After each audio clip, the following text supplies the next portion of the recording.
Hey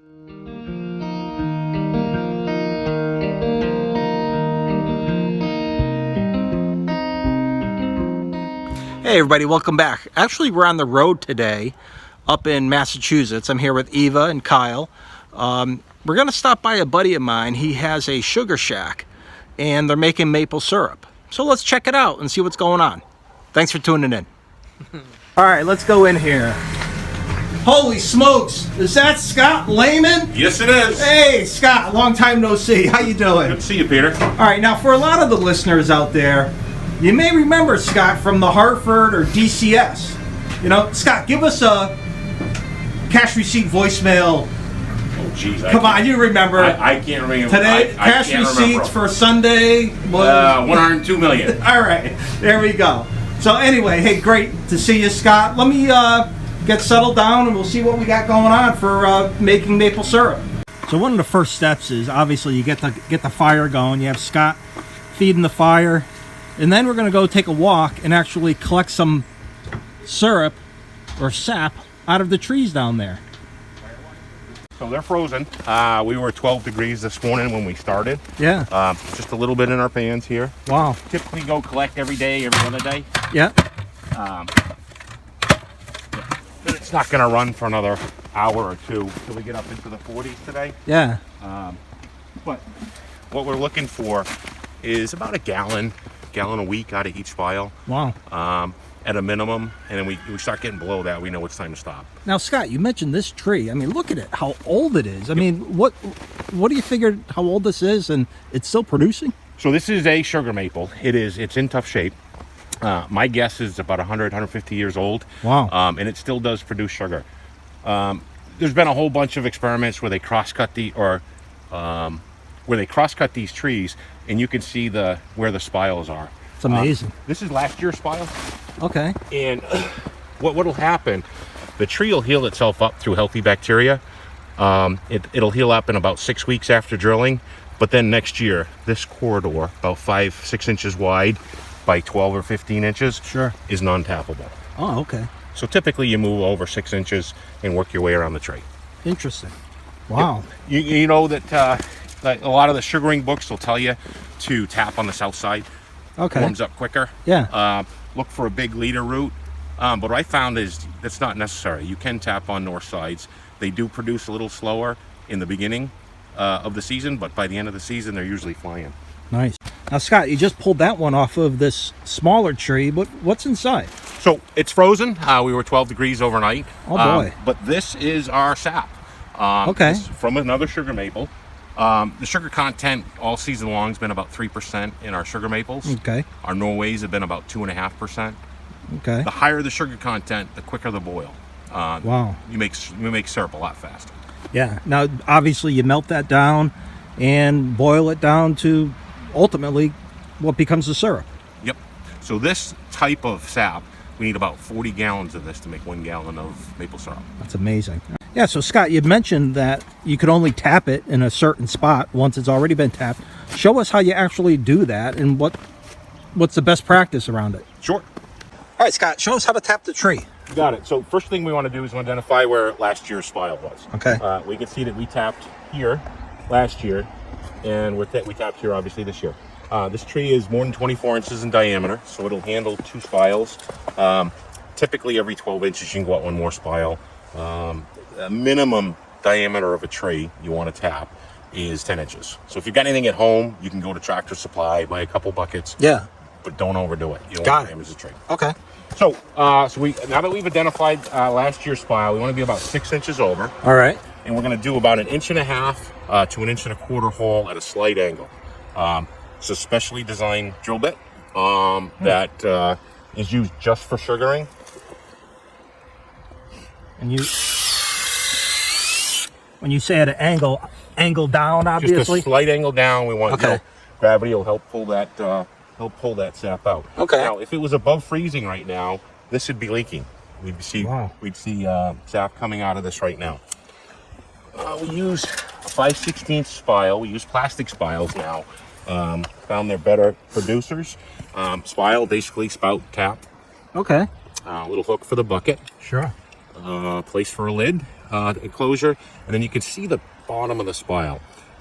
It's like drainage. Yeah. When you put drainage in on a perforated pipe, you want the hole in the bottom of that pipe. That's the landscaper talking. So as the liquid's flowing, it comes down to, settles down to the bottom, then it rises up, and it enters the back of the spile, and it runs out the spout, and it drops into the bucket. All right, makes sense. Put it in.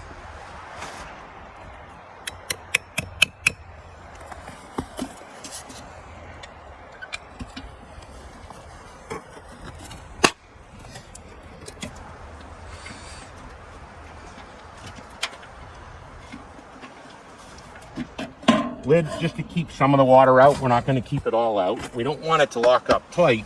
If it gets too warm in there, yeah, our enemy is bacteria. Very good. Wow, simple as that. Simple as that.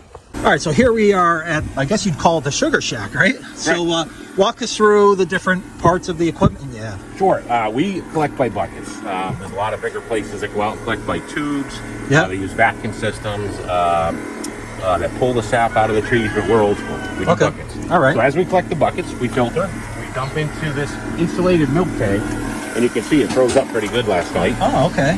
It's a 500-gallon tank, and we are down to our bottom 75 gallons today. All right, so that's all from the trees. It is. Wow, that's a lot. All right, so then from that tank, what's this contraption? What's that setup? Sure. So this is called a reverse osmosis machine that we use. What it does is it draws from the tank, it pulls it out through a pre-filter and through a series of filters. It pulls out some of the best water you'll ever have. It's called permeate. It takes all the minerals out of it. Wow. We want the minerals on the other side, i.e. the sugar. So it takes my 3% sap and turns it into 6% sap. There's a lot of science behind this all, huh? There certainly is. The larger producers, they can run 24 hours a day, don't have to do any monitoring or whatnot. But this was one of our best investments to cut our boiling time in half. Great.